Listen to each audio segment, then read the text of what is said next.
Rimoy Award Song of the Year Leng Zem that Dong Tu Tu Tungin Rin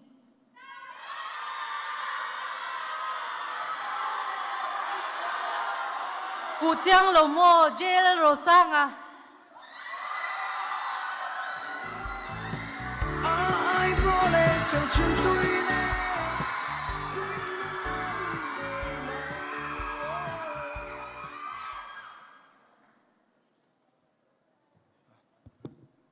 ole amma saina mar ongkal thailo wangin imisria themna karon ge na